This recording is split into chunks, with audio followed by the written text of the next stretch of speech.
the Mini-Movie Channel. Maelstrom Tales presents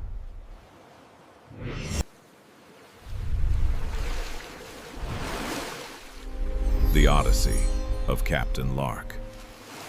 Prologue. The end of the 17th century, the Caribbean Sea. This was an era when men wandered between continents and kingdoms on restless waves. Men nobody expected to see. Men who would choose death on the gallows over life in chains. They were spoken of in whispers at the docks and cried out against in the royal courts. They were called by one word: pirates. One such man was named David Lark.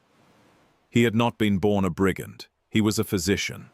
He believed in laws, in honor, in justice, all those lofty words that sound beautiful in sermons and parliamentary speeches, yet rarely survive their meeting with the real world. This is his Odyssey, the story of how a healer became a captain, how a pirate's flag came to rest alongside a doctor's oath, and how one night on a ship's deck changed everything. Chapter 1. The Oath. Plymouth. A cold, damp evening in the year 1688. Wet cobblestones gleamed in yellow lamplight. From the taverns along the waterfront came the drunken voices of rough men, laughter, curses, and the ocean, just 2 streets away, roared and groaned like a living thing, discontented at being forgotten for a time. David Lark dismounted slowly from his weary horse and for a moment rested his hand on its neck. "That's all, old friend," he said aloud. "I'll go the rest of the way on foot." The horse snorted as if understanding, and Lark led it toward the familiar stable at the inn called the Mermaid. Above the door, a ship with billowed sails was painted in black silhouette. It had been a long day. A physician at the port hospital rarely knows what peace is. Typhoid fever, broken bones, rope-burned flesh, gangrenous wounds on sailors' legs. All of it awaited him each morning. The sea cared not whom it maimed. The guilty and innocent were broken with equal indifference. He remembered a particular afternoon, not so long ago. A young sailor had been brought in, half drowned with a shattered leg. The ship's captain had wanted him left to die. Too expensive to mend, too crippled to work afterward. But Lark had spent 3 nights with the boy, setting the bone properly, fighting off infection with poultices and prayers. When the sailor walked out of that hospital 6 weeks later, whole and grateful, the captain had actually demanded compensation from the hospital for the wasted resources. That was the moment Lark had truly learned what the world thought of his oath. Lark dreamed of hot broth, dry clothes, and sleep. But the moment he opened the tavern door, he knew peace would not come tonight. The tavern was thick with smoke and noise. Someone sang badly, someone argued, striking his cup against the table. But at a distant table, as if in a separate world, sat a man in the blue uniform of His Majesty's service. Before him stood a bottle of rum, and beside it lay a hat with a white plume, arranged with care. The lamplight caught the silver braid on his coat, illuminated sharp cheekbones, thin, cruel lips, pale eyes narrowed with cold curiosity. Captain Jeremiah Flane. Lark froze for a moment, but then approached. He knew this man and trusted him not at all. 6 months prior, Flane had demanded that Lark treat an officer for a wound of honor, a sword slash obtained in a duel. But the officer's wound had been infected, gangrenous, and Lark had wanted to amputate to save the man's life. Flane had refused. His man had died. And somehow the blame had fallen on the physician for not trying hard enough. Flane did not rise. He merely nodded as a master would nod at a servant. "Dr. Lark," he said in a tone devoid of warmth. "What a pleasant surprise." "Captain Flane," Lark replied dryly. "I did not expect to see you so soon. I thought you had already sailed." "I would have," said Flane, tapping a finger lazily against a sheet of parchment on the table. "But a curious document has delayed my departure." "Sit, Doctor." Lark sat. The innkeeper quickly set a mug of ale before him and departed with the same hurried manner. Flane unrolled the parchment, which bore a great seal. "Here," he said quietly, but with precision. "It is written that you, David Lark, physician to His Majesty, refused to render aid to a wounded officer accused of mutiny. Is this true?" Lark's fingers tightened on the mug. "I refused to operate on a man being dragged not to recovery but to the block," he said firmly. "I am a physician, Captain. I swore to preserve life, not to assist in torture. The lieutenant had no chance. You did not wish to heal him. You wished to prolong his suffering." A thin smile appeared on Flane's lips. "Ah, yes," he drawled almost gently. "Your celebrated oath.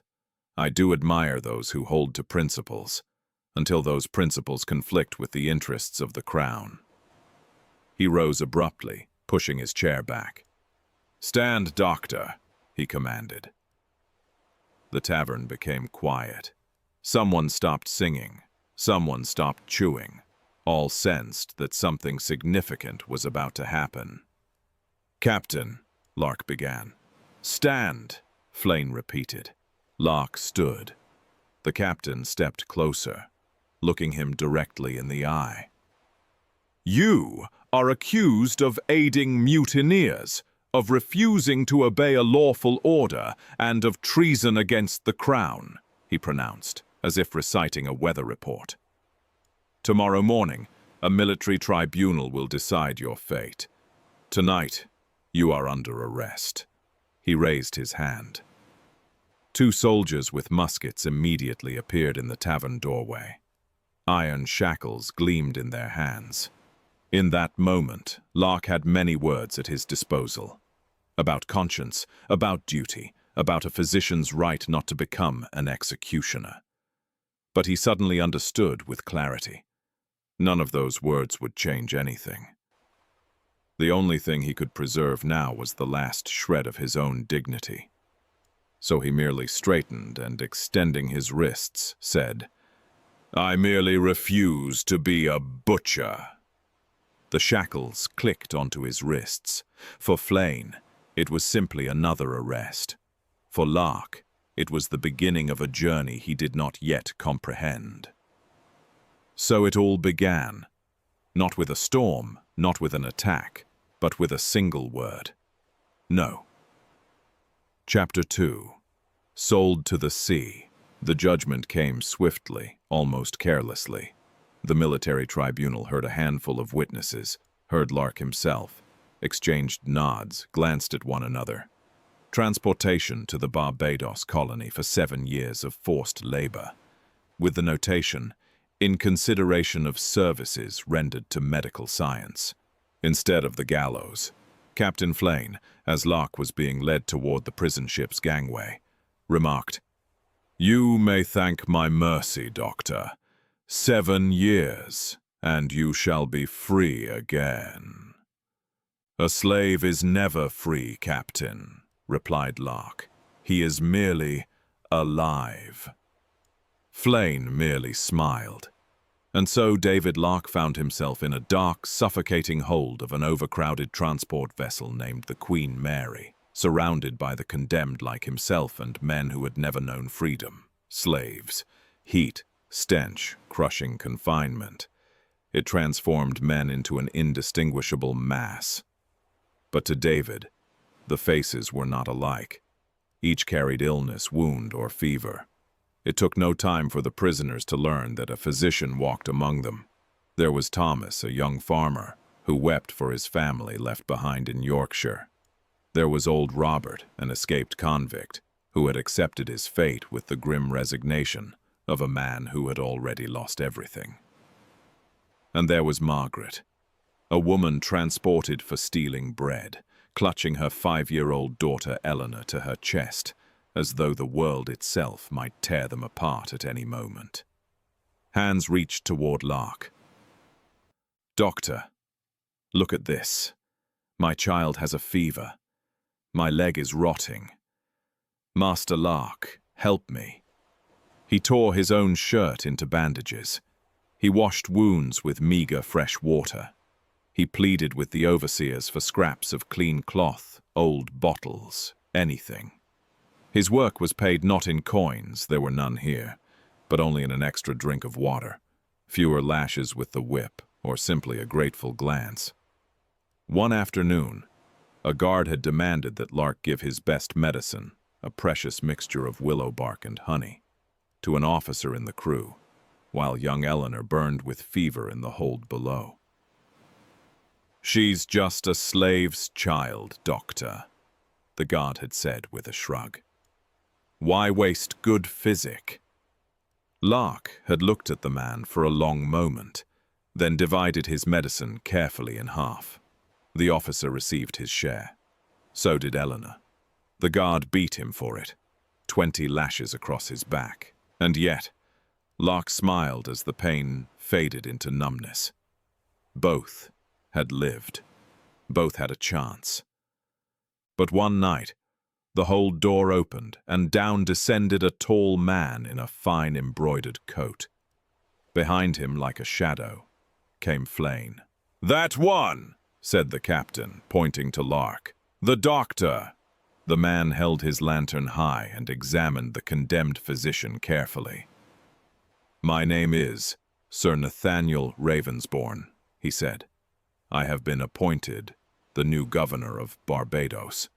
Captain Flane informs me you are a skilled physician." "I have done what I could to keep people from dying," answered Lark. "If that is called skill." Ravensbourne smiled faintly. "We have need of physicians in the colonies, Dr. Lark," he said. "Too many die not from enemy cannonballs, but from fever and ignorance."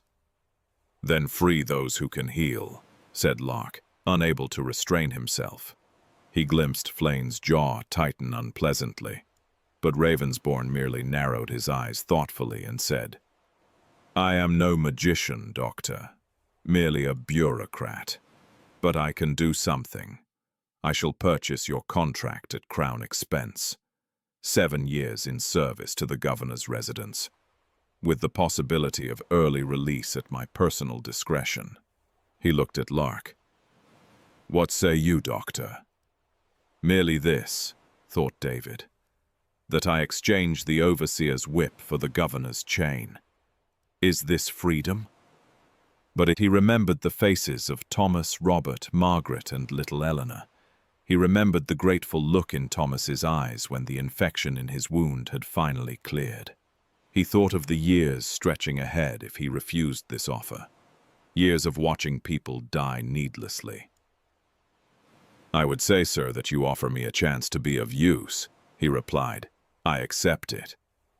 And so, David Lark was sold a second time. Not to a plantation this time, but to a governor's residence. Chapter 3. The Governor's Bargain. The voyage to Barbados took 14 days. Lark was no longer kept in the hold, but nor was he free. He occupied a small cabin near the ship's infirmary, where he tended to the sick among the crew and officers. It was during those long afternoons at sea, when the ship fell into its rhythm and the horizon stretched endlessly, that Lark began to understand the man who had purchased his freedom.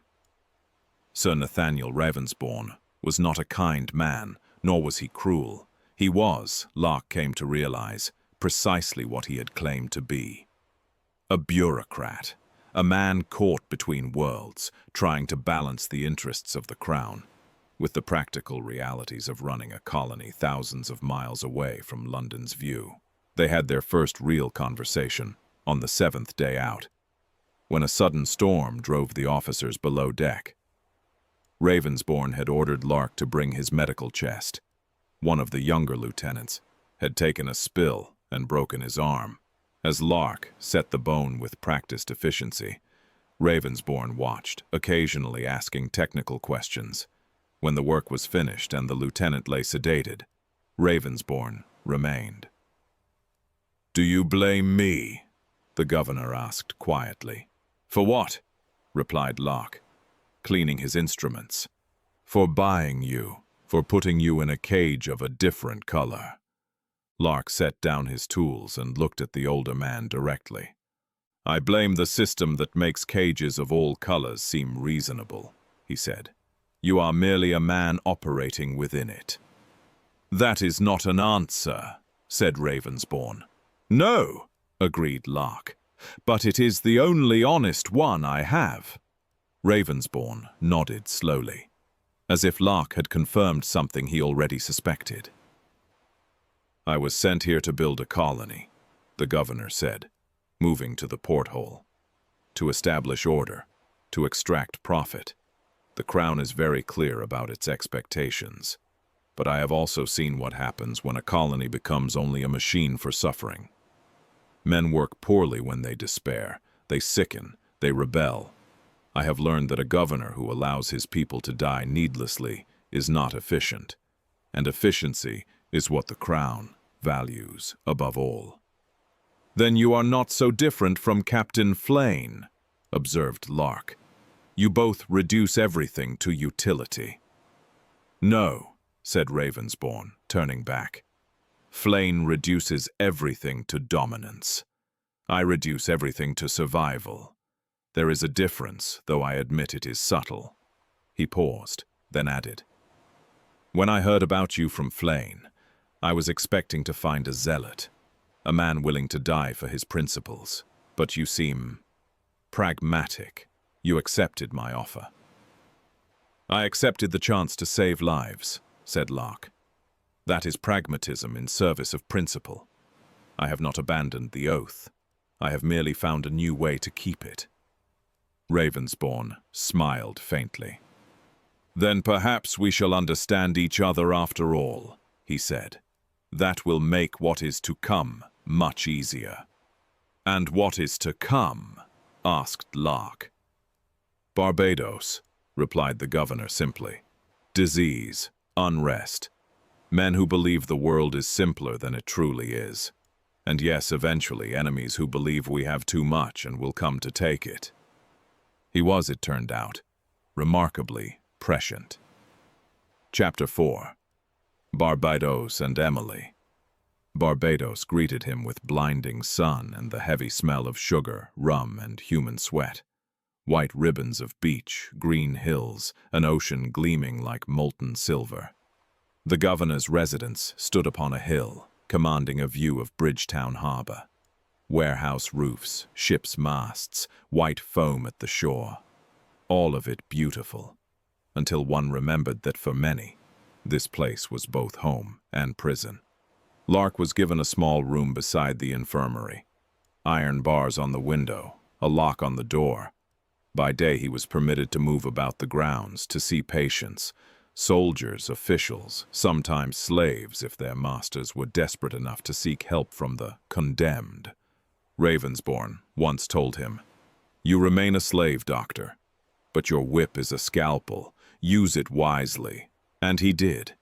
He mended what could be mended, buried what could not be saved. He learned of tropical diseases, argued with local healers about herbs. He trained 2 younger men in basic medicine so that they might continue his work if he fell ill. 2 years passed in this manner. One morning there was commotion in the residence. A carriage arrived bearing a coat of arms. From it stepped, without awaiting assistance, a young woman in a traveling dress and broad-brimmed hat.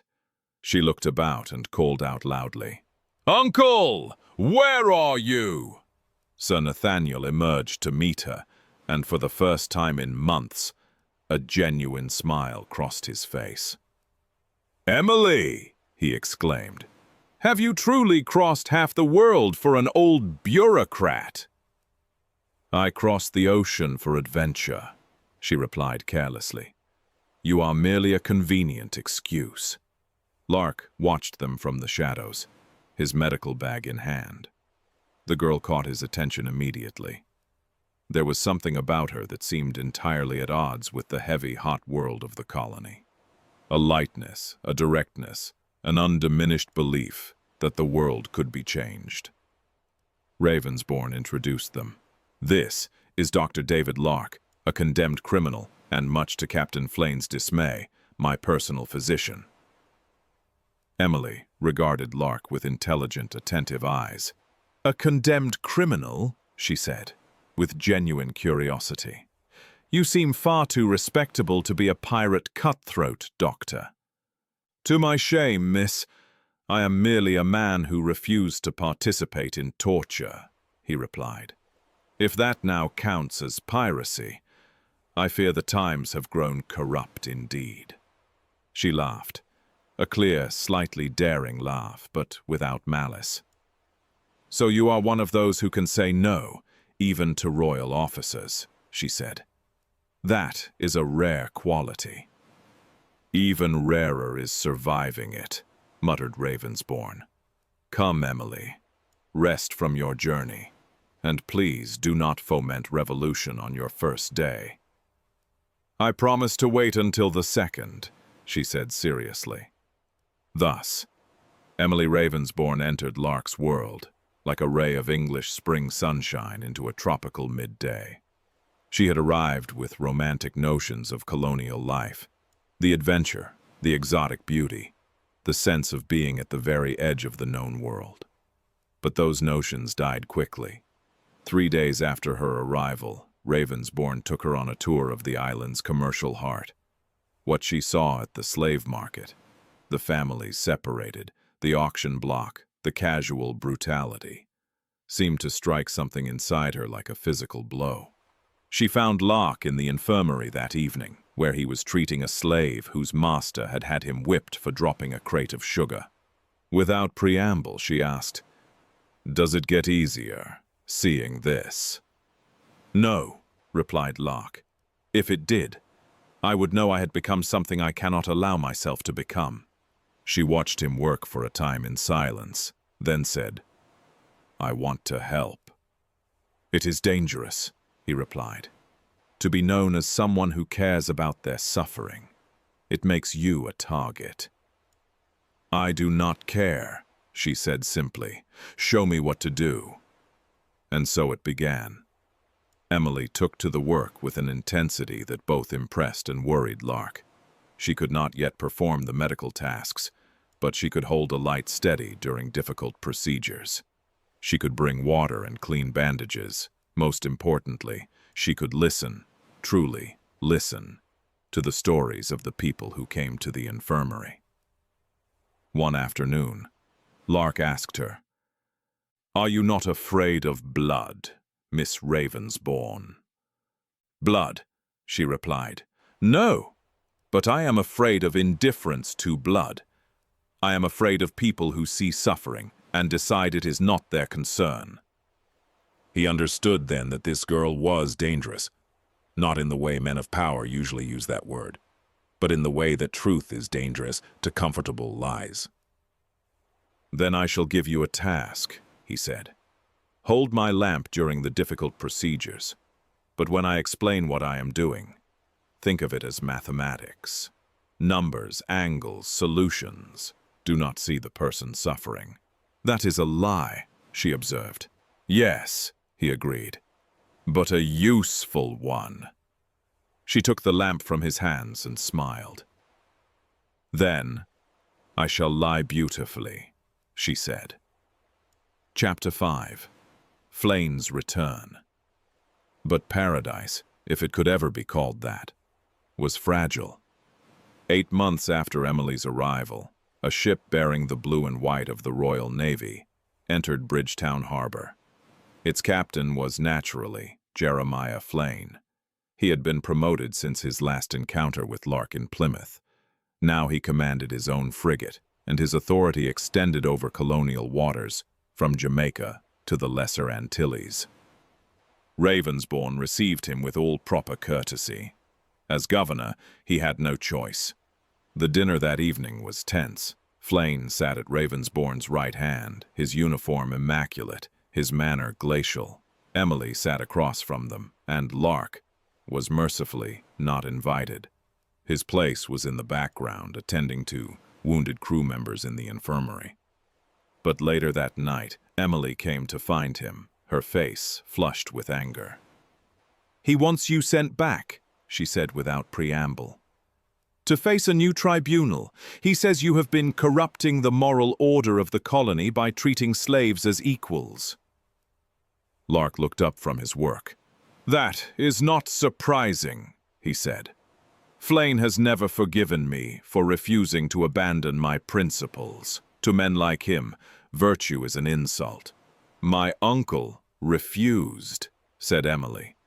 "He said you are too valuable to the colony's welfare, but the captain was insistent and cold the way he spoke of you." She trailed off. "The way he spoke of me is how men speak of obstacles," said Lark. "Obstacles can be removed. It is only a matter of finding the right leverage." "Then we must be ready," said Emily, "for when he finds it." Over the following days, Lark observed Flane with a physician's eye. The captain spent his time surveying the island's defenses, the state of the harbor, the disposition of the colonial forces. He was not, Lark realized, here merely to hassle one condemned physician. He was here to assess whether Barbados might be vulnerable to a more ambitious power, Spanish or French. The two men's paths crossed only once during this period. It was in the compound of the residence, and Flane stopped, regarding Lark with the kind of cold appraisal one might give a particularly interesting insect. "Still here, Doctor?" he said. "I had thought you might have taken the opportunity to disappear. It would have been more dignified than waiting for me to arrange your execution." "I go where I am needed, Captain," replied Lark. "Currently, that is here." "Yes," said Flane with a smile that did not touch his eyes. "The governor has grown fond of you. How convenient. It means I cannot simply dispose of you without causing a scandal. But do not think this reprieve is permanent. Men like us, men who refuse to accept the simple logic of power, do not survive long. Eventually, the world has need of us to disappear."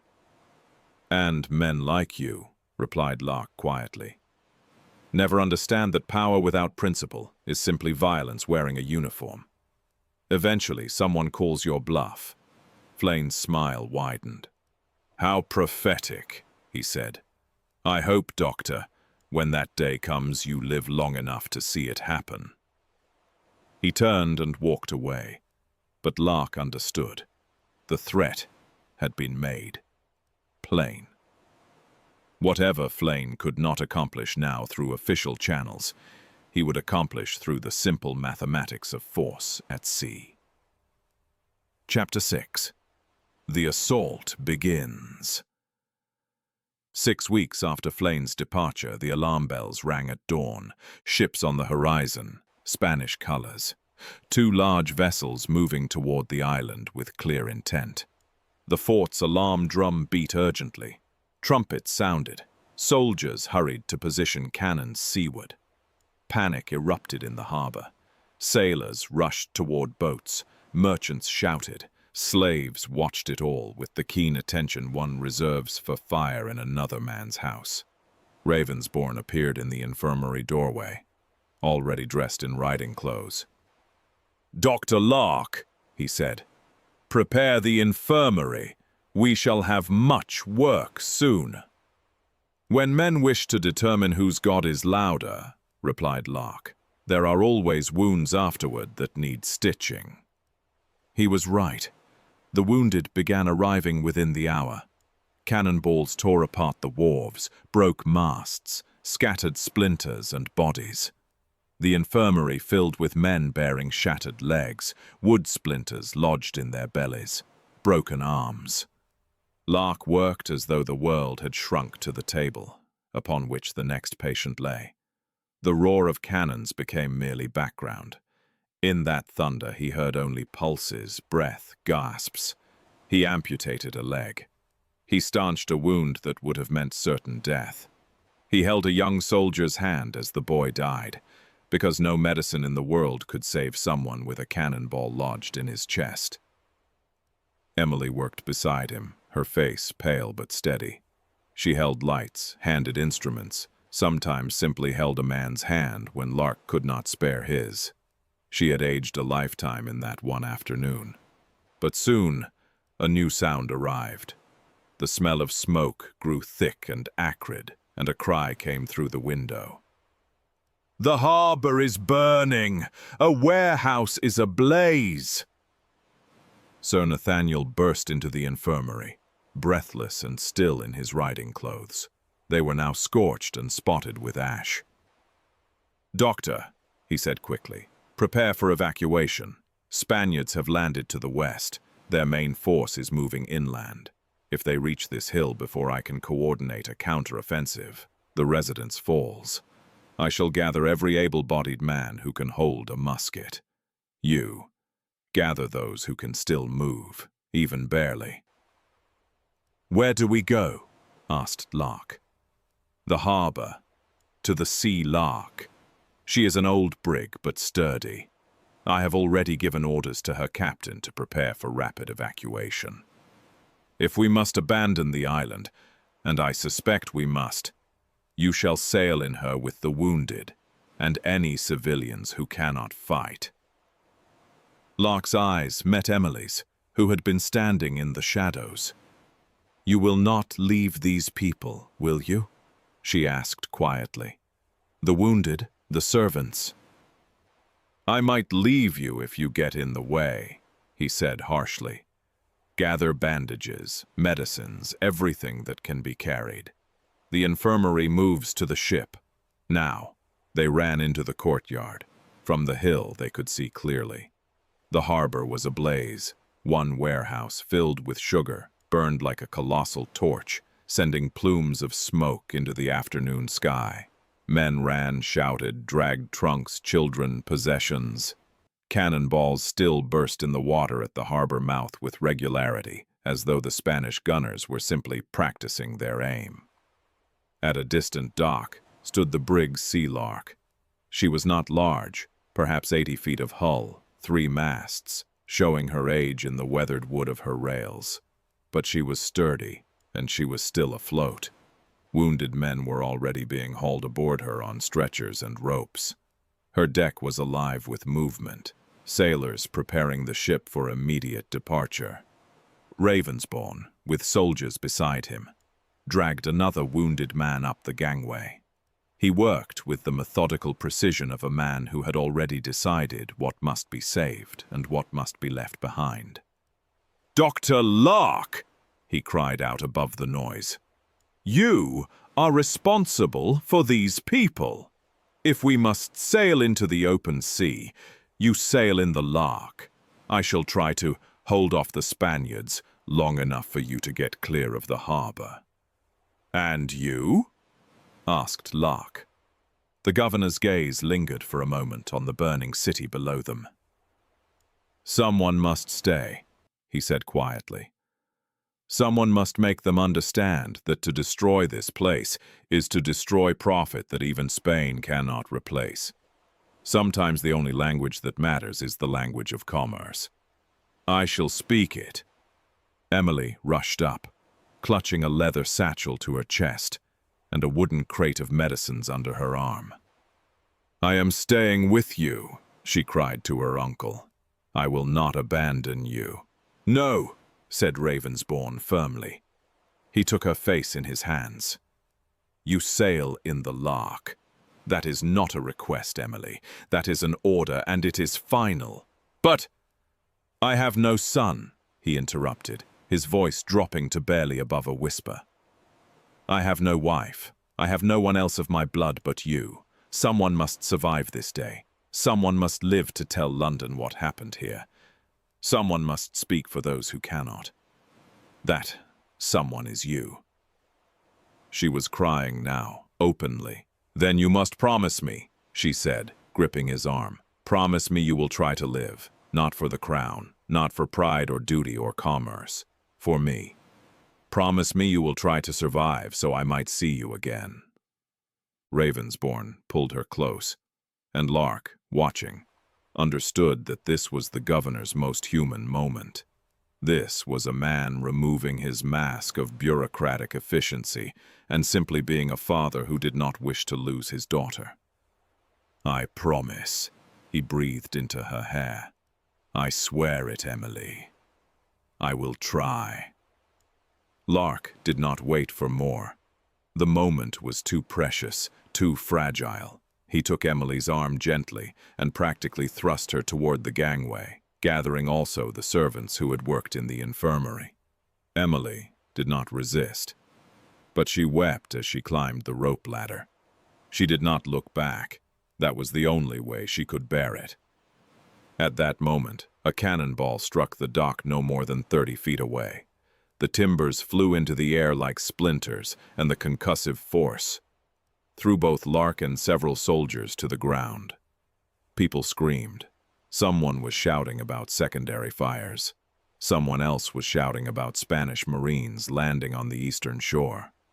The brig's captain, a tall, broad-shouldered man with steel-gray eyes and a scarred face, approached Lark as he stood to dust off his clothes. "I am Captain Edmund Brown." He introduced himself curtly, his voice carrying the accent of a man who had spent more years at sea than on land.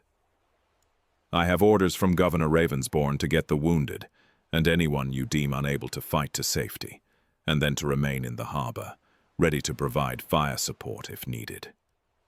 "You are the physician." "I am," answered Lark, breathing hard. "Then you are also the highest-ranking civilian authority on this vessel, such as it is," said Brown. "Below deck in the hold, I have wounded already arranged as best the space allows. More will be coming. Your people there have been organizing what supplies remain from the ship's stores. We have limited medical supplies. The infirmary equipment aboard is minimal." "We shall make do," said Lark. "We always do." "That attitude will not save you if we must fight," replied Brown bluntly. "I have a crew of 32 able bodies, 2 cannons, both mounted and reasonably well maintained. But if a Spanish frigate decides we are worth their time, we are finished. We can run or we can hide. We cannot fight." "Then we shall do both," said Lark, "and pray that the sea favors us." "The sea favors no one," said Brown, "but the wind sometimes does." As if in response to this sentiment, a sudden gust picked up, the leading edge of a tropical system beginning to form far offshore. The Spanish frigate, which had been closing in for what looked like an easy engagement, suddenly had to adjust course to avoid running aground on a reef that the Spanish pilot clearly did not trust. "Luck," muttered Brown. "Or perhaps divine intervention. Make your way below, Doctor. Tend to your wounded. I shall tsa." He never finished the sentence. A cannonball, fired with excellent precision from the Spanish frigate's mainmast, struck the Sea Lark's stern with the force of a thunderbolt. The entire ship lurched violently to starboard. Men screamed. The mast swayed but did not fall. Captain Brown was thrown to his knees, but he rose immediately, his face hard as stone. "Below!" he shouted to Lark. "Below now! We are casting off!" Chapter 7. Fire and Flight. The hold of the Sea Lark was chaos and suffering. Perhaps 60 people crowded into a space meant comfortably for supplies and perhaps a dozen livestock. Wounded men lay on hastily arranged canvas, their bandages already seeping. Women huddled in corners with children. A few able-bodied crew members moved among them, trying to maintain some semblance of order. But it was a losing battle against panic and the constant violent lurch of the ship. Emily stood near the center of this nightmare, still clutching her crate of medicines, her face streaked with tears and ash. "The infirmary people?" asked Lark, urgently, as he descended the wooden ladder into the hold. "All accounted for," replied one of the crew, a wiry, scarred man with the look of someone who had survived worse. though we lost 2 on the way. One couldn't make the climb, and the other—" He trailed off. "Didn't want to make it. Chose to stay behind." Lark knew better than to ask for names or reasons. He had seen too much of this already.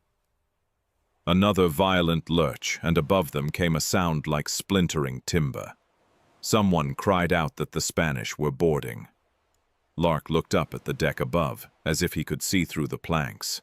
"How many Spanish?" he called up to the ladder. A sailor's head appeared. "Can't tell, Doctor. Fighting's fierce. Captain's holding the starboard rail, but we're taking—" The man's words were cut short by an explosion of splinters and blood. He tumbled backward down the ladder, landing in a heap among the wounded. His right arm ended abruptly at the wrist. Emily stared, her entire body gone rigid. Lark moved without thinking, gathering the man's stump, applying pressure to slow the bleeding. "I need cloth," he said, his voice cutting through the panic like a blade. "Now," and someone to hold him steady. Emily snapped back to awareness and moved, becoming his hands, his eyes, his will. She gathered strips of cloth. She helped position the wounded sailor. She worked with the precision of someone who had been trained, not medically trained, but trained in the discipline of putting aside one's own terror to serve a larger purpose. Above, the sounds of combat continued. The crash of cannonballs, the crack of musket fire, men screaming, men dying. "We're casting off!" someone shouted from above. "Captain says we're casting off now." The ship lurched again. This time the motion was different. The anchors were being raised. The Sea Lark was beginning to move. Chapter 8. The Birth of a Captain. But the ship had lost her helm. Captain Brown appeared briefly at the ladder, his uniform torn, blood streaming from a gash on his temple. "Quartermaster's dead," he shouted to Lark. "Helmsman, too. The rudder still responds, but there's no one to—" Another cannonball struck the mainmast. The world tilted at an impossible angle. Men and women tumbled across the hold, screaming. Somewhere above, timber groaned. Brown disappeared back toward the deck, but not before Lark saw the captain's face. Register something that might have been resignation. The captain of the Sea Lark had just realized he was losing his ship. Lark stood in the chaos of the hold and made a decision that would change everything. "Emily," he said quietly. "Yes?" She was still holding the tourniquet on the wounded sailor's arm, her hands shaking but steady. "Stay here. Keep pressure on this man. Do not let anyone panic." "Where are you?" But Lark was already climbing the ladder. The deck met his eyes with a vision of chaos that would stay with him for the rest of his life. The Spanish frigate was falling back, not in retreat, but in maneuver, positioning itself for a better boarding angle. The Sea Lark's deck was slick with blood. Bodies lay everywhere. Of the crew, perhaps half remained standing, and most of those were wounded.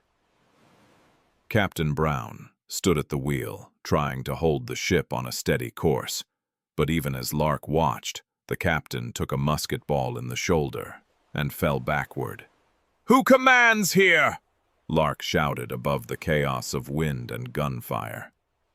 The few sailors still functioning looked about uncertainly. In their eyes was the look of men who had lost their anchor, their certainty, their hope. "If no one will," said Lark, his voice dropping to a near whisper but somehow carrying across the entire deck, "then I shall." One sailor, a young man, barely more than a boy, began to laugh. The sound was on the edge of hysteria. "But you are a physician!" he cried out. "You are a prisoner! You are not a sailor!" "No," agreed Lark, and he heard something in his own voice that he did not recognize. Something cold, something that had been forged in the hell of the prison ship's hold. sharpened in the agony of the infirmary, and finally tempered in this moment of absolute necessity. I am not a sailor, but I have learned that the only difference between a physician and a captain is scale.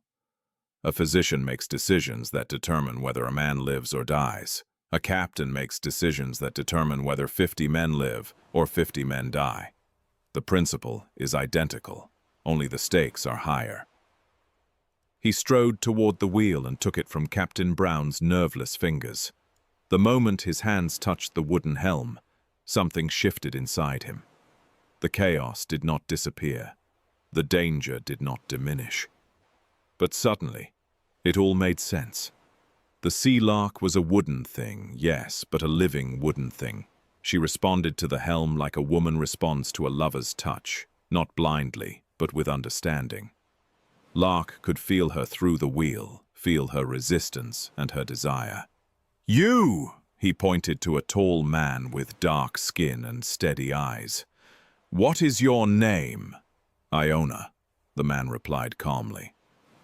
"Iona, gather 4 more who can still stand. Go aloft. Cut down that charred section of the main yard. See it? The one partially burned from the Spanish cannon strike. Cut it down and raise what sails you can. We need to move. Now." "But sir," said Iona, "the sails are torn." "I do not care if they are torn," said Lark, his voice not harsh but absolute. "We need movement. We need wind. Torn sails catch wind just as well as whole ones. Go." Iona looked at him for a moment longer, then nodded and moved to obey. There was something in Lark's voice that transcended rank or authority. There was merely the sound of a man who understood that the moment had passed where anything was negotiable. He turned to a red-haired burly fellow who was trying to drag a wounded man to safety. "You!" Lark called. "Red-haired fellow." "Rupert McCanley, sir," replied the man. "But most call me Scat." "Scat, I need every barrel of water on this ship brought to the starboard rail. Ropes, timbers, anything we can throw or drop. The Spanish will try to close for boarding. If they do, I want them to have as much difficulty as possible. Understand?" "Aye, sir," said Scat, though he looked utterly bewildered. The Spanish frigate fired again. This time the shot went wide. The Sea Lark was moving now, her sails catching wind, her hull beginning to respond to Lark's hands on the wheel, with a nimbleness that none of them had expected from such an old vessel. 3 more volleys came from the frigate as they turned, using the wind and the movement of the current to position themselves. Each volley seemed a little less accurate as the Spaniards adjusted to the unexpected maneuvering of what they had clearly marked as an easy prize. Iona and his men worked with desperate speed. 2 of them were struck by musket fire before they even reached the rigging, but the other 3, including Iona himself, continued climbing. Lark watched as they worked with methodical precision to cut away the damaged section of mast and raise every scrap of canvas still attached to the spars. "How is the helm?" shouted a voice from below. It was Emily, who had climbed halfway up the ladder to assess the situation. "Still responding," called Lark. "How are the wounded?" "The surgeon here is a miracle worker," replied Emily, and in her voice was something like admiration, mixed with wonder and terror. "People who should be dying are holding on. That is fear," said Lark. "It keeps them alive longer than it should. It will not last. We must be clear of this before they accept reality." Another volley from the Spanish frigate. This time, a shot came close enough that they could feel the heat of it passing. "Hard to starboard!" shouted Lark, and the entire ship's company, what remained of it, responded not because he outranked them, but because his voice carried the weight of absolute knowledge. The Sea Lark turned as if she were a dancer responding to music only she and her captain could hear. Behind them, the Spanish frigate struggled to follow. She was faster, yes, and more heavily armed, but she was also larger. less maneuverable, and her pilot did not know the waters around Barbados as well as the growing storm clouds and shifting currents that Lark seemed to sense through the wheel beneath his hands. The sky was darkening, the wind was picking up.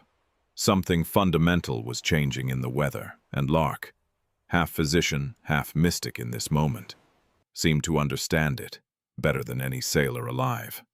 "The storm comes," he said to no one in particular. "It comes for us all, but it will punish the heavy more than the light." Chapter 9. The Judgment of the Sea. Night fell like a curtain, drawn by a wrathful god. Wind shrieked. Waves rose like mountains of dark green glass, higher and higher, as if they meant to drag the entire sky down into the ocean. Rain came in horizontal sheets that struck like musket fire. The Spanish frigate, still pursuing but now clearly struggling, fired one final volley into the darkness. The shots went wild, one passing so close to the Sea Lark's mizzen mast that it seemed to whisper curses as it went. Then the storm swallowed them both whole. For some men, this would have been a curse. For the Sea Lark, it was salvation. Lark stood at the wheel, drenched to the bone, his hands gripping the spokes with a strength that should have been impossible for a man of his years. He had sent most of the crew below, ordered them to secure everything that could be secured and hold fast to the supports. Only Iona remained with him, along with Scat and one young helmsman whose name Lark had never learned but whose competence was absolutely reliable. "Furl the sails!" screamed Lark into the wind. "We do not need speed! We need not to capsize!" The men, moving with the coordination of those whose lives literally depended on their precision, began to haul in the canvas. Each movement was a calculation. Too fast and the sudden loss of pressure would spill the ship sideways. Too slow and the wind would tear both canvas and masts to shreds. The ship was being thrown about like a toy in a bathtub. Each wave seemed capable of ending them. Lark felt his hands bleeding where the wheel had worn through skin. He did not care. To release it would mean death for everyone aboard. Somewhere behind them, the lights of the Spanish frigate flickered and then vanished. Whether the Spanish ship had been destroyed, dismasted, driven onto rocks, or simply made the sensible decision to turn into open water where she might survive, Lark could not know, nor did he spare the thought. His entire universe had contracted to the space between himself and the wheel, between knowledge and action, between life and acceptable death. The storm raged for what felt like hours, but was probably no more than 3. The darkness was absolute. The noise was deafening. Men below decks prayed in languages Lark did not speak: Spanish, Portuguese, English, African tongues. Each man asking his God for mercy in his own words. And slowly, so slowly that no one could mark the exact moment it began, the violence started to diminish. The waves came less frequently. The wind, while still ferocious, no longer felt quite so intent on murder. The darkness to the east began to show the barest hint of gray. "We have lived through it, Captain," said Iona quietly, appearing beside Lark. He was the first person to call Lark by the title. Not in jest, not in confusion, but as a simple statement of fact. Lark looked at the tall sailor with eyes that had seen too much and understood what should have been incomprehensible. "The sea does not decide who survives," he said, his voice hoarse from shouting. "It only shows who deserves to." When dawn came, it came cautiously, like a soldier approaching a battlefield to assess the damage. The Sea Lark was still afloat. Her hull had held. Her masts, though damaged and bent, had not fallen. Her sails were shredded, but sails could be repaired. Her crew had been reduced. 3 men dead, 2 missing, presumed lost to the sea. But the majority remained, and the Spanish frigate was nowhere to be seen. Iona approached Lark, who had finally released his death grip on the wheel and was swaying on his feet from exhaustion. "Captain," said Iona, and this time the word was spoken with deliberation and formality. "What are your orders?" Lark looked at the tall man with a kind of wonder, as if seeing him for the first time. "First," he said slowly, "we tend to the wounded below. Then we assess the damage. Then," he paused, as if the weight of what came next was too much to contemplate. "Then we decide what we are to be." Chapter 10. The Island of Decisions. 2 days later, the Sea Lark limped into a small cove on an unnamed island. Rocky shores, a ribbon of sand, sparse palms. The ship could not enter the harbor entirely. Her hull had been damaged below the waterline, and she was beginning to sink slowly. They had perhaps a week before she would need careening and serious repair. Lark ordered half the able crew ashore to find fresh water and assess what food might be available. He sent Iona and Scat to organize the work with methodical precision. Emily he kept aboard to help him with the wounded, who now numbered nearly 40, far more than when they had fled Barbados. The infirmary had become a purgatory of pain and survival. 3 more men had died despite everything Lark could do. Young Thomas, the sailor who had been struck by a cannonball during the storm, had succumbed to fever. A Spanish prisoner, a young officer from the frigate, who had been dragged aboard during the chaos, had died when his wounds became infected. An English soldier had simply given up, deciding that survival was not worth the effort of continued breathing. But others lived. Margaret and her daughter Eleanor had made it through, intact. The wounded sailor Scat had carried below, had not only survived, but was beginning to show signs of genuine recovery. Captain Brown, though permanently injured in his right shoulder, was already directing repair efforts from the deck. On the evening of the second day, as Lark sat cleaning his instruments and Emily brought him fresh bandages, a commotion arose on deck. Shouting. Not the sort of shouting that meant danger, but the sort that meant trouble of a different kind. Lark and Emily climbed topside to find that one of the younger sailors, a boy named Thomas but called Tommy to distinguish him from the dead Thomas, was attempting to slip away in one of the ship's boats. Scat had stopped him, and now they stood facing each other while the rest of the crew watched with expressions that ranged from understanding to anger. "Let him go," called one voice from the crowd. "Why should we stay with a mad physician who calls himself captain? He's already lost the governor's goodwill, drawn down the Spanish navy, and marched us all toward the gallows." "The physician saved your lives," replied Iona calmly, stepping forward. "Every man aboard this ship owes him his breath. And for that debt, we're to become fugitives, outlaws?" The voice was rough, bitter. "I'd rather take my chances swimming back to Barbados than die hanging from a Spanish rope." Lark felt Emily's hand take his. He looked at her face and saw fear. Not of the Spanish, not of the storm, but of something more fundamental. The fear of losing control, of watching the fragile community they had begun to build collapse into mutiny and chaos. He descended to the main deck slowly. Every eye turned toward him. "Anyone who wishes to leave is free to do so," he said simply. The crowd went silent. "But know what you are leaving," he continued. "You are leaving a ship that has survived when it should have sunk. You are leaving people who have learned to work as one when they should have panicked individually. You are leaving a captain who has shown you that survival is possible when everything suggests it is not." He paused, and when he spoke again, his voice was lower, more intimate. "I do not know what we are to be," he said. "I do not know if we will find a port that will accept us, or if we are condemned to wander forever. I do not know if this flag—" He gestured toward the ratty English colors they still carried. "Will protect us or condemn us. But I know this. I will not ask any of you to do anything I would not do myself.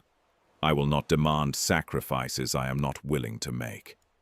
And I will not lead you toward glory or riches. I lead toward survival, and for those who find value in survival, that will be enough." He looked directly at young Tommy. "Go if you wish," he said, "but do not go because you think those left behind are fools. Go because your heart calls you elsewhere.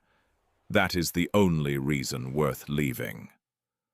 Tommy looked at the boat, at the dark water, at the distant lights of what might have been another island or might have been merely distant fire on the shore. Then he looked back at Lark. "I'll stay," the boy said quietly, "but only because I think you're either a genius or the greatest madman I've ever met. Time will tell which." Scat laughed, a genuine, full-bodied laugh that seemed to break the tension. "Captain," said Scat, extending a flask of something that probably was not water, "I think we need to discuss what happens now. Because if we're staying, we need to know what we're staying for. Are we merchants? Are we refugees? Are we—" He paused, seeming to struggle with the word.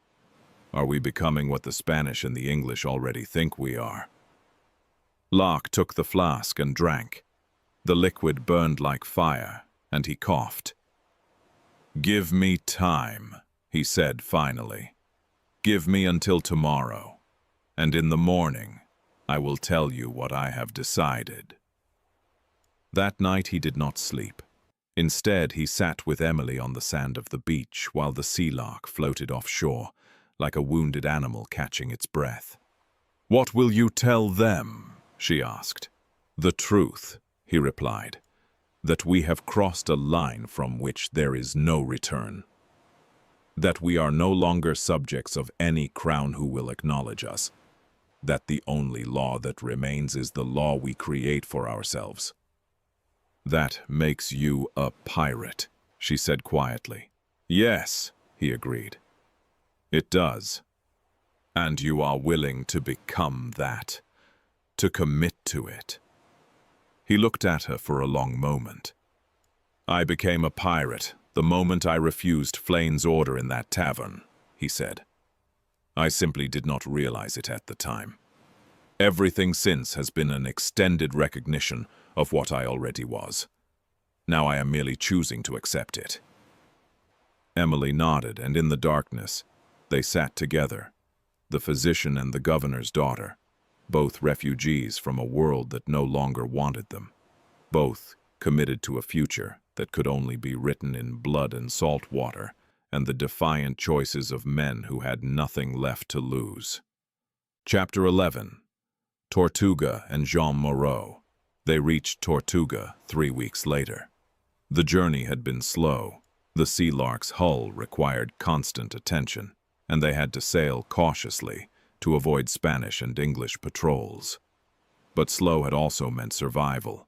They had reached a kind of equilibrium, a rhythm that felt almost natural. The crew had grown comfortable with Lark's leadership, and more importantly, they had begun to see themselves differently. They were no longer refugees. They were no longer condemned prisoners. They were becoming a crew, in the fullest sense of the word. Tortuga itself was a revelation and a horror in equal measure. The harbor was crowded with ships of every description. Merchant vessels, naval ships with no national colors, small frigates with the look of professional corsairs. Ashore, the town sprawled across the hillside in a chaotic collection of buildings that seemed to defy any coherent architecture. There were warehouses built from stolen timber, taverns that had clearly been repurposed from other structures, markets selling everything from sextants to women to slaves to gunpowder. It was a city of outlaws. It was a city of the damned. It was, Lark understood immediately, a city of possibility. They anchored offshore and took a boat into the harbor, Lark accompanied by Iona, Scat, and Emily. The decision to bring Emily was not popular with some of the crew, but Lark had insisted. He did not want her left alone on the ship, and he wanted the people of Tortuga to understand from the first moment that the Sea Lark was not a typical pirate vessel. They made their way to a tavern called La Sirène Noire, the Black Mermaid. It was larger than the others, its windows made of actual glass, its bar carved from what looked like ironwood. Inside, it was thick with smoke and the sound of every language Lark had ever heard, and several he had not. At a corner table, nursing a drink that appeared to be rum or possibly lamp oil, sat a man of perhaps 50 years. He had the look of someone who had lived through every disaster the sea could provide. Scars on his face, a missing finger on his left hand, one eye that seemed to see inside a person rather than at them. "Jean Moreau," said Iona quietly, "captain of the Wraith. Once a privateer. Now he is whatever he needs to be." As they watched, a group of younger sailors approached John's table and began speaking urgently. An argument ensued. At one point, one of the younger sailors struck the table, his face red with anger. John simply smiled, and the smile was so cold that the entire tavern seemed to cool by several degrees. The young sailors left, chastened and confused, as if they had just been disciplined by a father figure they had not known they feared. Lark walked directly to the table and sat. "I am Captain David Lark," he said simply, "of the Sea Lark. We have recently arrived from Barbados, and I am seeking counsel on how to proceed." Jean studied him, with that single working eye for a long moment. "You have the look of a man who has survived something," he said finally. "Not the look of a pirate yet. That comes later, if it comes at all. Tell me your story, Captain Lark." So Lark did. He spoke for perhaps 30 minutes, telling Jean of the oath, the arrest, the prison ship, Barbados, the storm, the ship's command, and the decision made in the quiet of the night. Jean listened without interruption, occasionally drinking from his cup, occasionally gesturing to the tavern keeper for fresh rum. When Lark finished, Jean leaned back and laughed. Not a cruel laugh, but one that contained genuine appreciation. "You have committed murder," John said. "I have fought to survive," replied Lark. "The Spaniards fired upon us in what was clearly a naval engagement." "Yes," agreed John. "A naval engagement in the waters of a British colony against a British military vessel. By every law that matters, English law, Spanish law, the law of nations, you are a mutineer and a pirate. The fact that you survived the engagement and those who attacked you may not have survived their own pursuit is immaterial." "Then I am accepting what I already am," said Lark quietly. "You are accepting a death sentence," corrected Jean. "Hanging awaits you in London, Madrid, and probably Havana. But hanging is the least of what awaits a pirate if he is captured by the wrong people." He gestured toward the tavern keeper, and the man brought a fresh bottle and a cup for Lark. "I was once like you," said Jean, pouring. "I believed in the legitimacy of authority.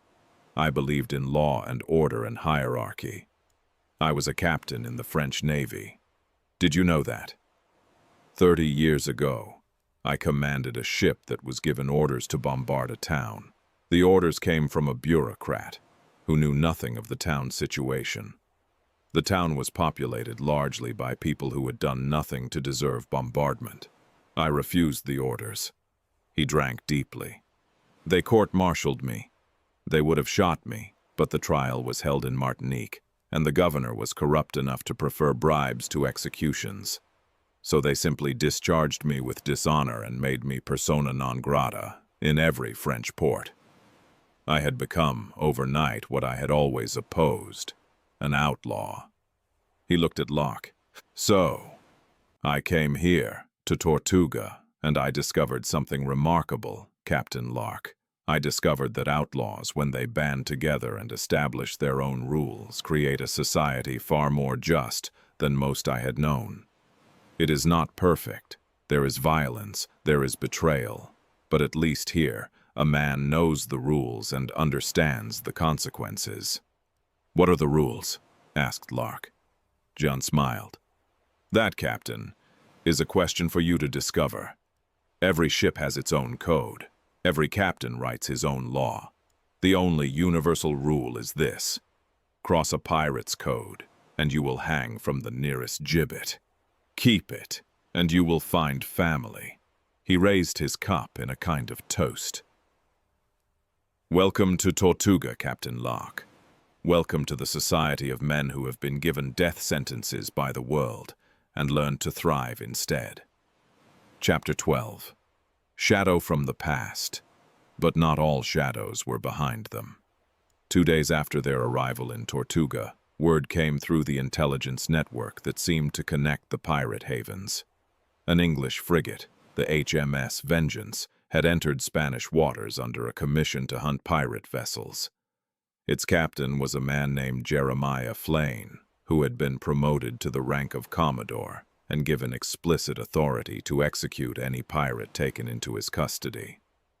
When Lark heard the name, he felt something cold settle in his chest. Iona delivered the message in the evening, as Lark stood on the deck of the Sea Lark looking toward the horizon. "Jean Moreau thought you should know," said Iona. "Flane has been active in these waters for 3 months.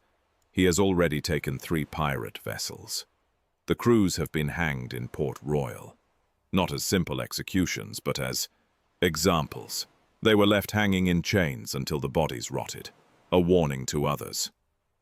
"How many did Flane's ship carry?" asked Lark. When she arrived, 28 guns, but Moreau suspects she may have taken Spanish ships. The count could be higher now, 30, perhaps 35. The Sea Lark carried 16 guns. Against the HMS Vengeance, they would be outmatched perhaps 3-1. In any traditional naval engagement, the Sea Lark would be pounded into splinters and sunk. "Does Moreau think Flane knows we are here?" asked Lark. "Possibly," replied Iona. "Flane has been asking questions. He is looking for a ship called the Sea Lark. He is looking for a captain who was once a physician. He is looking for you specifically, Captain. This is not random hunting. This is a vendetta." Lark nodded slowly, and Iona saw something in his face that might have been resignation, or might have been grim acceptance. "Send word to Moreau," said Lark. "Tell him I am grateful for the warning.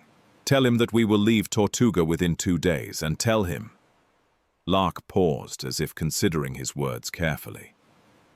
"Tell him that when the time comes for us to face Flane, we will face him at sea, not in a tavern or in some crowded port. A man like Flane needs to understand that there are consequences to pursuing vendetta, and those consequences are best taught on the one place where all men are equal."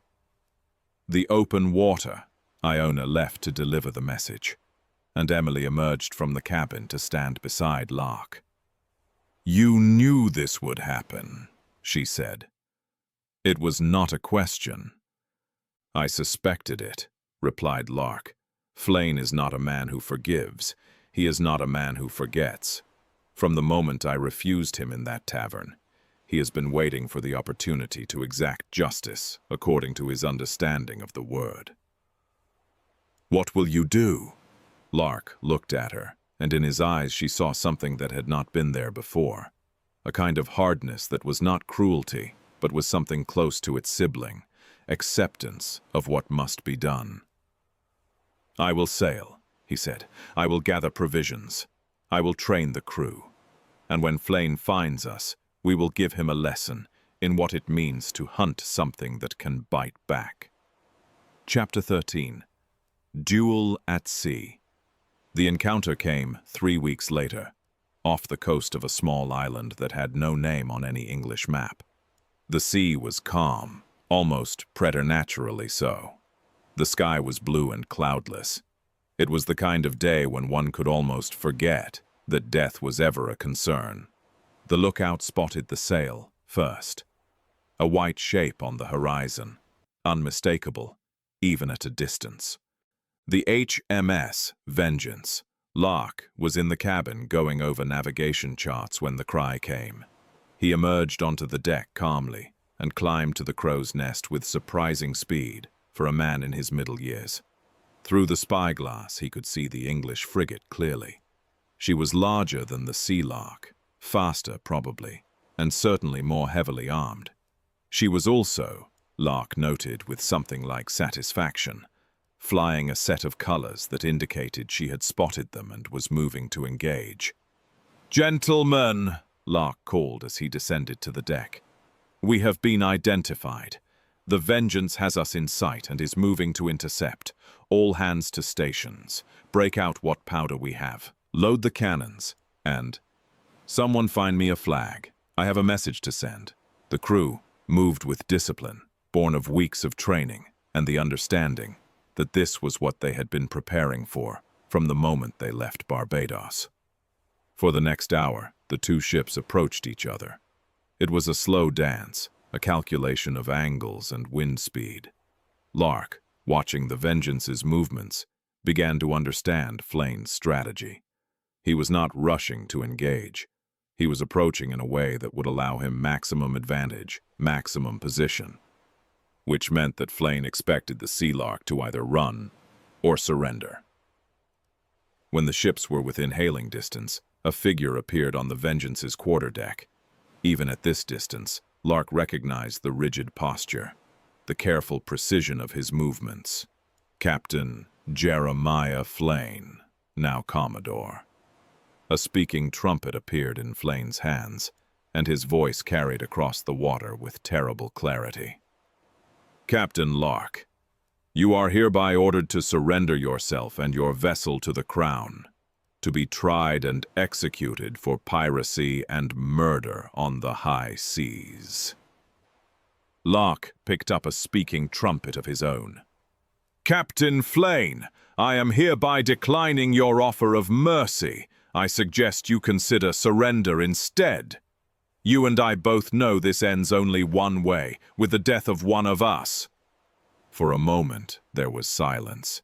Then, impossibly, Lark could see Flane smile.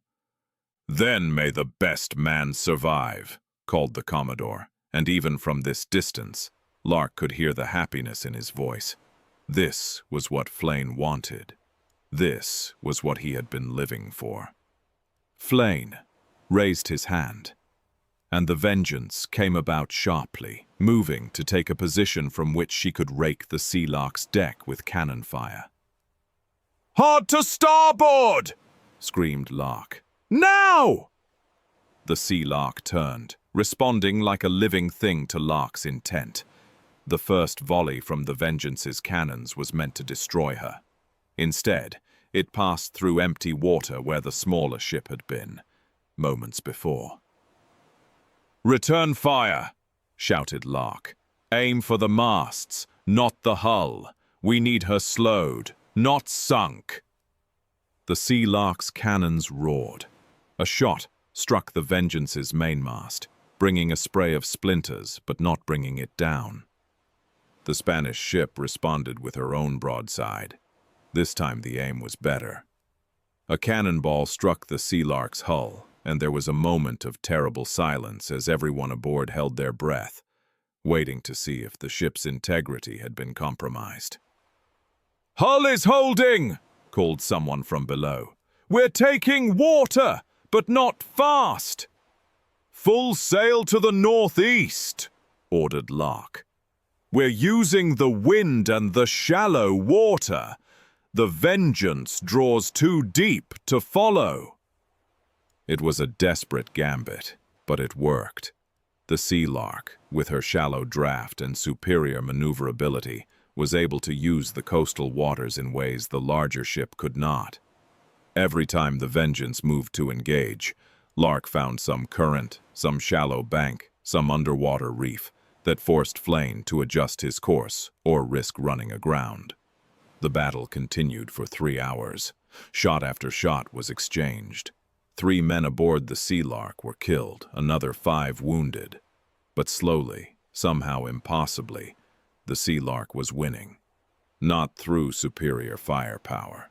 The Vengeance had that in abundance. But through something more.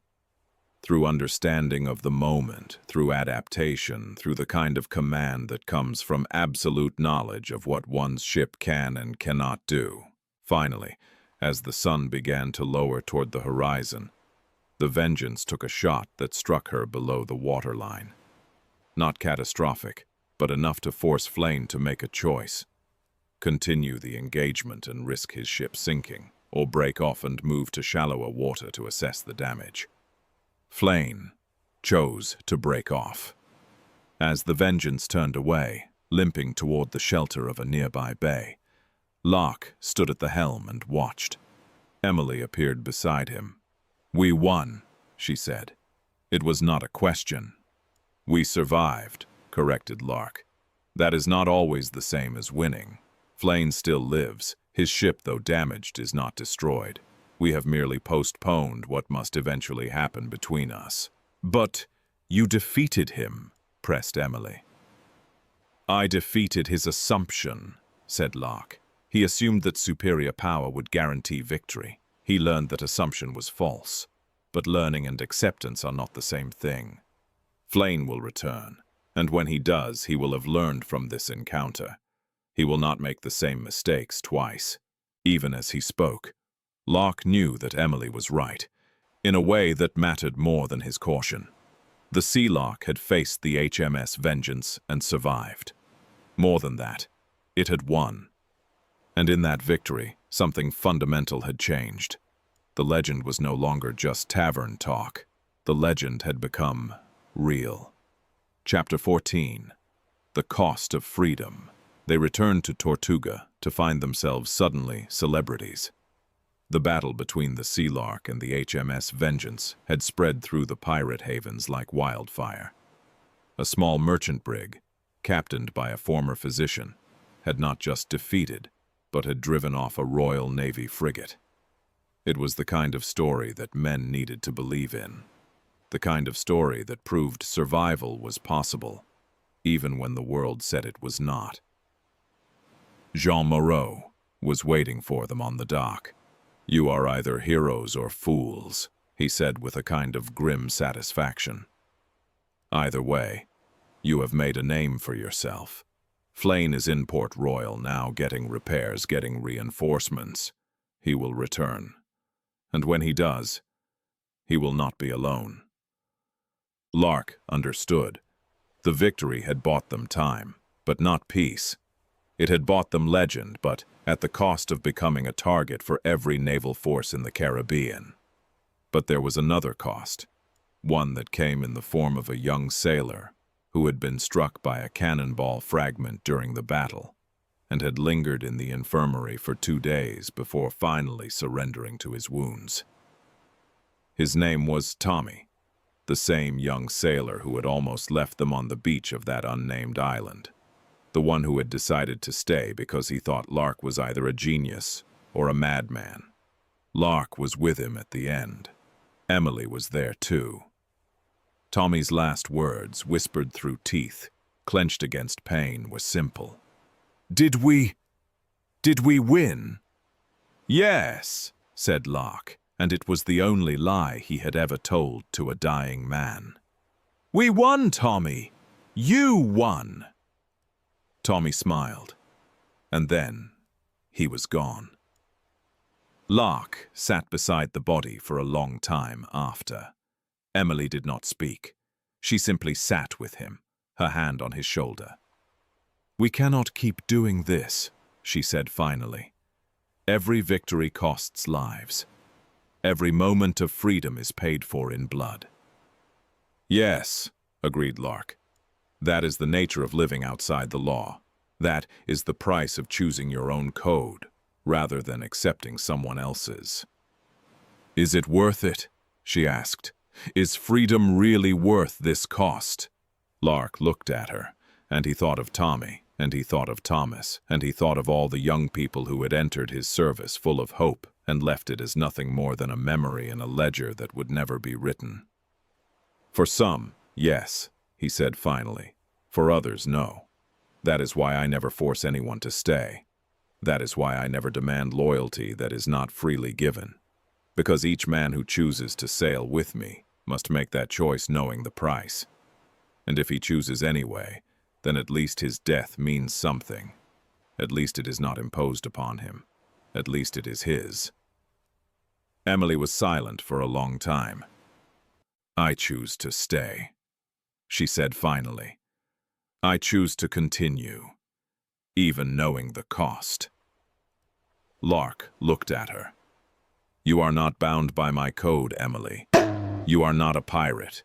You are a refugee, yes, but you could still seek passage to England or to the colonies or to— No, she interrupted. I have seen what the world offers women who try to live within its rules. I have seen what it offers men who refuse to compromise. Neither path is ideal, but I prefer the latter. I choose this. Chapter 15. The Odyssey continues.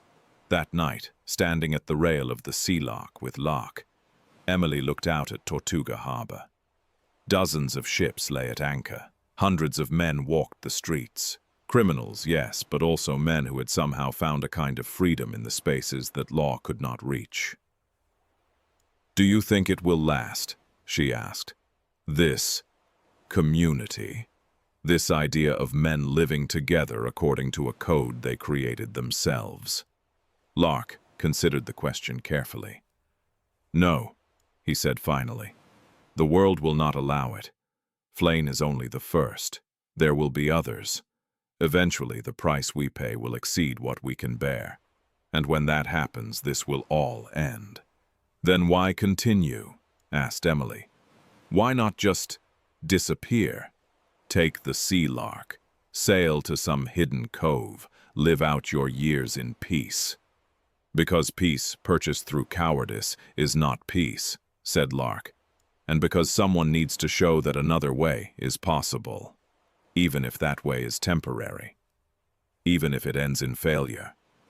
The fact that we tried, the fact that we succeeded for even this long, that matters. It matters to Tommy, it matters to Margaret and her daughter Eleanor, it matters to every man aboard this ship who has discovered that he is capable of more than he ever imagined. He paused, then added quietly, and it matters to me, because I spent the first part of my life trying to follow rules that were fundamentally unjust. I spent my imprisonment accepting that my fate was dictated by men I did not respect. But here, now I am making choices. I am living in consequence of those choices. I am not a victim of history anymore. I am a participant in it. That is worth any price. The stars were beginning to emerge as the sky darkened. The sea was calm, reflecting the lights of the harbor like scattered jewels. What happens now? Asked Emily. Now, said Lark, we sail, we continue. We take what we need to survive, and we give what we can to those who need it. We build a legend so powerful that it becomes a beacon to others who have been cast out, who have been rejected, who have been told they are nothing but criminals and outcasts. He looked at her. We become what the world fears most. We become proof that they are not inevitable. We become proof that another way exists, and we do it as long as we can, for as long as we are able, knowing that the day will come when the world finally decides we have challenged it enough and moves to erase us. Emily nodded slowly. She understood. She had understood from the beginning. From that moment when she saw the slave market on Barbados and decided that her uncle's comfortable bureaucracy was a kind of surrender. Then I will stand with you, she said, as long as you stand. Until the end. Epilogue. The Legend. Years later, in taverns from Port Royal to Havana, from Tortuga to the coasts of Africa, the story was still being told. The story of a physician who refused to compromise, who refused to accept a world where power determined justice. The story of how he became a captain, how he became a pirate, how he became a legend. Some said he died in a battle with the HMS Vengeance, that Flane finally succeeded in his vendetta. Others said he sailed away to some hidden cove in the Indian Ocean, that he lived out his years in peace, that he died old and content, in some place whose name was never recorded. No one knew the truth. No one could know, because the truth belonged only to the men who lived it, and the men who lived it were the kind who understood that legends are more powerful than facts, that stories are more immortal than men. What was certain was this: for a brief moment in history, when the world was large enough to hold hidden places and the sea was vast enough to conceal dreamers, there was a ship called the Sea Lark, and aboard her sailed a captain who had sworn an oath to preserve life, and who kept that oath, even as he sailed under a flag that said he was a pirate, even as he defied empires, even as he paid the price of his choices in blood and salt water and the tears of those left behind. And for those who needed it, that was enough.